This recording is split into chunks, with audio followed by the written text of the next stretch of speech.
떴다 변비행 변정국입니다. 오늘은요 대한민국 하늘길을 책임지고 있는 관제사 한 분을 모셨습니다. 변비행에서 관제사 관련된 콘텐츠는 아마 처음일 것 같은데 하늘길에서 벌어지고 있는 관제사의 삶에 대해서 알아보도록 하겠습니다. 떴다 변비행 이룩합니다. 반갑습니다. 네, 반갑습니다. 사전에 관제사분을 모신다고 커뮤니티에 공지를 또 띄웠었고 어마어마한 댓글이 달렸습니다. 그 어마어마한 분을 모셨습니다. 먼저 이제 자기소개와 인사 한번 부탁드리겠습니다. 서울 접근관제소, 인천공항, 김포공항, 서울공항 그쪽까지 이제 관할을 하는 지금 24년째 근무하고 있는 이장욱이라고 합니다. 반갑습니다. 관제사 콘텐츠를 좀 하자라는 의견이 변비행 처음 시작한 2019년부터 있었습니다. 이왕이면 이 감투를 좀 많이 쓰신 분이었으면 좋겠다. 아유, 감투 좀 쓰고 올 거랬나? 세개 정도 쓰고 올겠다. 네, 사전에 저희가 질문지를 보내드렸고 예. 그 내용이 굉장히 재밌습니다. 민감한 부분도 있죠. 민감 부분도 있고요. 그래서 오늘 변비행 여러분 약간 기대해 주셔도 좋습니다. 좀 약간 한 자리가 비어 있는데 이게 비어 있는 것도 또 나름대로 이유가 있습니다. 그러게 궁금합니다. 네네, 제가 복선을 깔아놨기 때문에. 네. 상당히 궁금합니다. 자, 관제사를 모신다고 하니까 첫 번째 나오는 당연한 질문일 수가 있는데 관제사는 어떠한 일을 하는 직업입니까? 흔하게 나오는 말들이 하늘의 교통경찰이다 이렇게 얘기를 맞아요. 하는데 네. 항공기들의 이륙 순서 또는 착륙 순서, 공중에서의 안전한 운항을 위한 그런 조치들 효율적으로 비행기들을 착륙 공항에 배정해주고 도착한 항공기는 잘 게이트까지 잘 갈 수 있게 또 지상이동을 해주고 또 출발하는 비행기는 마찬가지로 역순으로 이제 목적 공항까지 갈 수 있게 길 안내를 해주는 항공의 안전을 책임지는 최일선에 있는 그런 직업이다 라고 말씀드릴 수 있겠습니다. 저 약간 그 선거 나가시는 그런 느낌을 약간 받았어요. 네. 그렇습니까? 네. 공간이라고 아까 좀 표현하셨는데 근데 이 하늘이라는 구역도 눈에 안 보이는 어마어마한 공간을 관리를 한다는 게 이게 너무 막중할 것 같아요. 부담도 엄청 있을 것 같은데. 사실 하늘길 자체가 이제 땅덩어리가 넓기 때문에 구역을 나눠서 이렇게 하고 있고 그다음에 임무도 나눠서 하고 있고 크게 세 가지 분류로 나누는 게 이제 관제 탑에서 근무하는 비행장을 관제하는 비행장 쪽, 저같이 접근 관제 업무 쪽,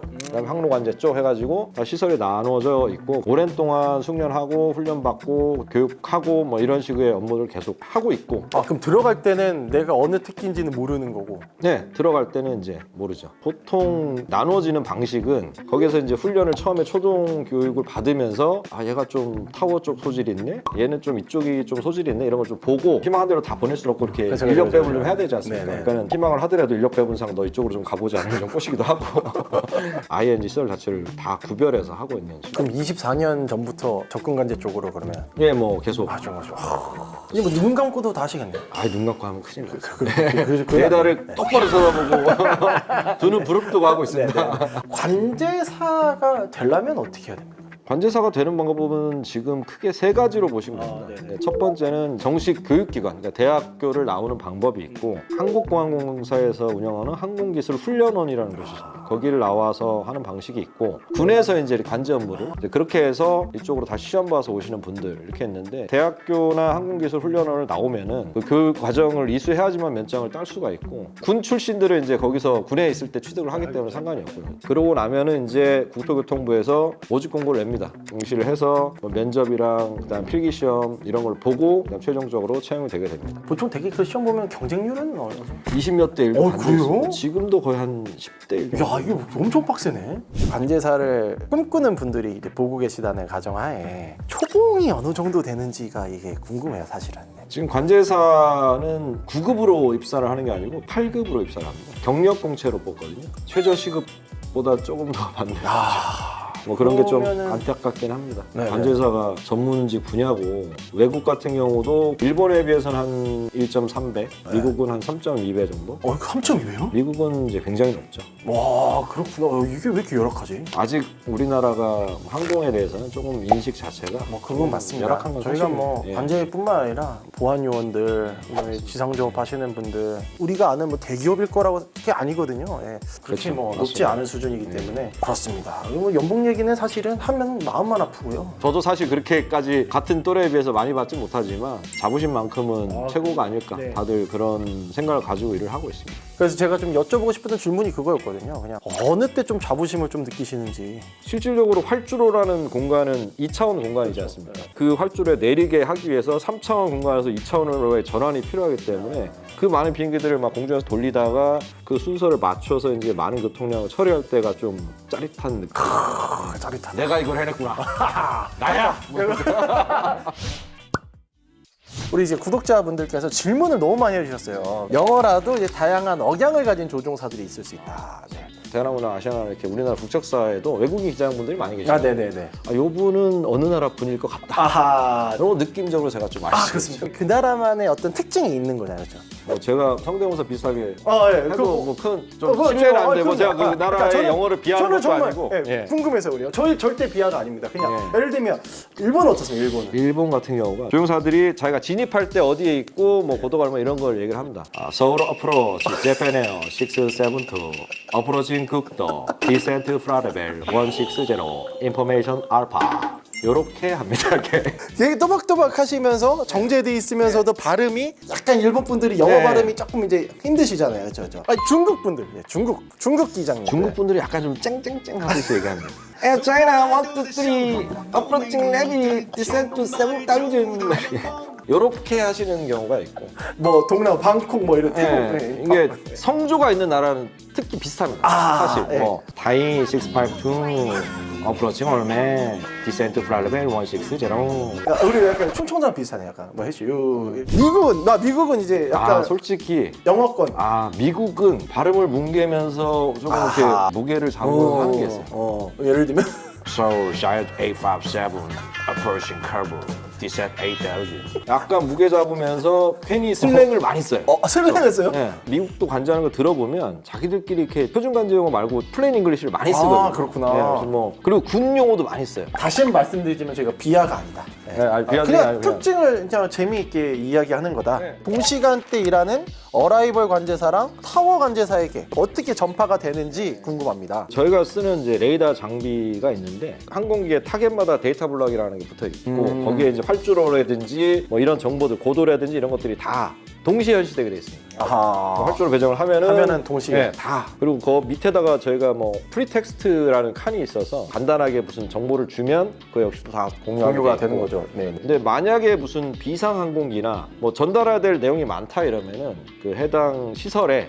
전화를 해서 안에 환자가 타서 빨리 내려야 되고 앰뷸런스가 필요합니다 이런 얘기는 이제 구두로 바로 전화하죠. 특이사항 안에 뭐가 있는지도 당연히 알아야 되는군요. 네. 좀 내용이 길기 때문에 그는 유선으로 항상 협조를 하는 관제사가 따로 있습니다. 활주로, 뭐 고도, 그다음에 뭐 스피드 이런 것들은 다 같이 똑같은 내용을 볼 수 있기 때문에 동시간에 같이 다 같이 볼 수 모든 있다. 상황들을 인지할 수 있습니다. 관제 중에 급동 상황이 생기면 어떻게 인수인계를 하고 화장실을 가시나요? 보통 이제 문제는 시설에 인원이 좀 되면 옆에서 대기할 수 있는 인원들이 항상 있고 이런 생기적 현상이 생겼을 때는 바로 뭐 이렇게 손을 들면 바로 인수인계 같은 경우도 이제 팀장들이나 저희가 뭐 백업으로 또 하는 네네. 이제 좌석도 있고 하기 때문에 그런 분들이 가서 인수인계를 도와주죠. 시간 오래 걸리지 않으니까 사무실에가 좀 참든가. 그 보통 이제 기장님들, 부기장님들도 음식을 다르게 먹잖아요. 네, 배탈을. 그렇죠. 우리 관제는 그렇지 않나요? 그냥 막 먹는데. 근데 뭘 가립니까? 그냥. 먹고 손 들면 그냥 바꿔주면 되지 뭐 그냥. 알겠습니다. 항공기를 이제 통행하던 중에 길을 잘못 든다든지 멈추면 안 되는 장소에서 뭐 항공기가 멈춘다든지 하는 일은 없나요? 있죠. 있으면, 네, 이게 있으면 안 되는 거 아니에요? 지시대로 못 간 거거든요. 아, 그러면 이게 네네. 항공 안전 장애에 사실 해당돼요. 공항에서는 비행기들이 입출항을 계속 하고 있고 그 입출하는 경로도 어느 정도 다 정해져 있거든요. 네네. 지상에서. 네네. 그래서 잘못 빠졌을 때는 문제가 크게 될 수 있어요. 안전장이라는 거는 약간 보고를 뭔가 하고. 보고를 해야 네, 되고 그쵸. 네, 항공사나 누구 책임 여하에 따라서 그쵸. 책임도 져야 네. 되는 문제구나. 그래서 이건 사실 좀 이 부분은 이슈가 많아요. 그 잘못 나간다고 그게 크게 문제가 되진 않거든요. 그 정도는. 근데 그런 거를 너무 우리나라 좀 예민하게 좀 바라보는 시선이 좀 있습니다. 동시에 랜딩 준비 사인이 올 때 순서가 궁금합니다. 이렇게 예. 해주셨어요. 네. 그 관제사 마음입니다. 사실. 네. 순서를 정하는 건 관제사 마음입니다. 기본적인 원칙은 first come, first served라고 이제 먼저 온 비행기 먼저 넣는 게 우선이긴 한데 그리고 계절풍의 영향도 있고 왜냐하면은 우리나라는 편서풍 때이기 때문에 서쪽에서 오는 비행기가 바람을 많이 받아서 빨리 들어갈 수도 있어요. 공역의 상황, 트래픽의 상황을 고려해서 순서를 계속 배정하는 게 그게 또 관제사의 스킬입니다. 동시에 이제 보딩 완료 사인이 오면 이제 택싱 순서는 이것도 마음입니까? 사실 여러분들이 유럽이나 중국 가실 때 지연되는 경우들이 꽤 있어요. 많아요. 예, 그게 왜 그러냐면 중국 쪽에서 제한을 많이 걸어요. 왜요? 거기 자기들 군사훈련한다고 비행기를 많이 못 받는다 그래요. 그럼 여러 가지 좀 이유가 있어서 어떻게 택싱 순서를 정하세요, 뭐 또는 어떻게 랜딩 순서를 정하세요 하는 것들은 공격의 상황, 그 관제 상황, 협조의 상황 이런 것들이 복합적으로 얽혀 있어가지고 막 단정지어서 말씀드리기 좀 어렵습니다. 근무에 관해서 좀 몇 개 질문이 네. 있는데 몇 분마다 교대를 하십니까? 제가 기본적으로 2시간 근무, 1시간 휴식을 합니다. 그 근무 패턴을 좀 먼저 말씀을 드리면 주간 근무 이틀, 야간 근무 이틀, 오프 비번 해가지고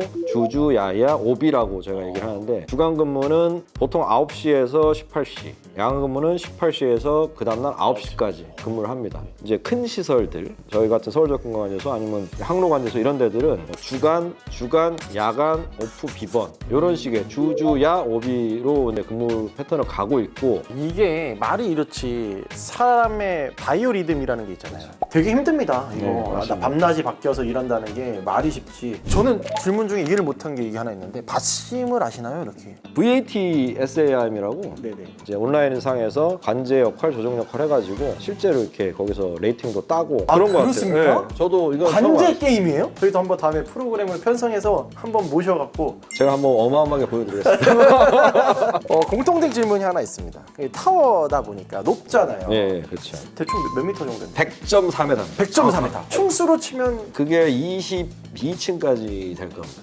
실제로 이용하는 층수가 다 쓰지는 않고 네. 엘리베이터 쓰는 데가 아마 17, 18, 19 정도만 쓸 거예요. 그럼 밑에는. 백꼭대기가 관제실이 딱 19층. 아니요. 이게 전쟁이 나면은 관제탑을 장악을 해야 제공권을 장악을 그렇죠, 그렇죠, 해요. 그렇죠. 그러니까 침투를 할 수 있기 때문에 네. 그 19층까지만 가고 그부터는 계단으로 가야 됩니다. 문이 열림과 동시에 그렇죠. 들어오면 다싹 밟아버리면 이제 그렇죠. 예. 조금 예민한 질문일 수가 있는데 국내는 국토부랑 군에서 관제를 다 하는 걸로 알고 있어요. 예를 들면 해외 경우에는 외주를 줘서 아예 효율화하는 경우도 있다고 하는데 어떻게 생각하십니까? 라는 질문이 있습니다. 이건 굉장히 이제 조직에 관련된 문제이긴 합니다. 우리나라는 국토부가 하는 것도 많지가 않아요. 대부분이 군에서 많이 합니다. 접근 관제 업무 하는 곳은 딱 2개밖에 없어요. 제주 접근 관제소, 네. 그다음에 서울 접근 관제소. 나머지는 다 군이 합니다. 예를 들면 가덕도나 이런 데 이제 공항이 새로 생겼어요. 그렇게 되면은 거기는 또 따로 이제 어프로치나 이런 이제 절차가 생길 건데 당연히 뭐 민간이 다 하겠죠. 민간이 해야 된다고 생각합니다. 왜냐하면 영남권에 이제 그 제2의 인천공항처럼 허브공항을 만들 생각을 하고 있는데 그걸 이제 군이 맡아서 하기에는 굉장히 경직될 부분이 많거든요. 지금 국방부에서는 이제 긴미 어프로치 계속 해왔기 때문에 우리가 해야 된다. 전체적으로는 우리가 관장을 해야 되고 가덕도 들어가고 나가는 그 부분만 니네가 좀만 해라. 다 우리가 정해줄 테니 니네 그것만 받아서 어라이벌 개념처럼 요것만 니네가 해. 약간 이런 식으로 국방부는 밀어붙이고 있고 이게 약간 이제 이것도 조직의 문제인데 부처 간의 파워 게임, 이해관계 이게 굉장히 요거는 약한 이제- 부분, 뭐 이런 부분 아픈 게 맞습니다. 이번에 좀 민감한 질문일 수 있어요. 이 관제라는 게 이제 기장님, 부기장님들이랑 같이 하다 보니까 싸우기도 하고 관제가 너무 빡세다. 그래서 좀 많이 힘들다. 뭐 이런 좀 저 되게 친절하게 잘해드리는데 네. 누가 그런 요런 이제 질문 나왔을 때 이렇게 말씀하실 줄 알고 제가 조종사 한 분을 한번 보겠습니다. 100분 토론을 하는 거예요? 네, 100분 여기서 예, 알겠습니다. 일종의 화해의 장이 될 수도 있고 싸움의 장이 될 수도 있는데 들어오시죠. 네. 그렇죠. 그냥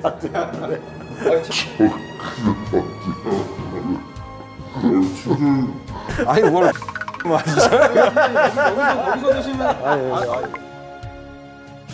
근데 이제 목소리가 약간 짜증 톤으로 이렇게 나오시는 경우들이 좀 있어요. 내가 뭐 잘못했다고. 이렇게 어떤 요구를 계속 하셨는데 제가 반말하신 겁니까? 내가 그 전에 얘기를 했는데 왜 또 이걸 물어보고 어쩌고 저쩌고 저쩌고 막 얘기를 하는 거예요. 그럼 뭐라 할게요?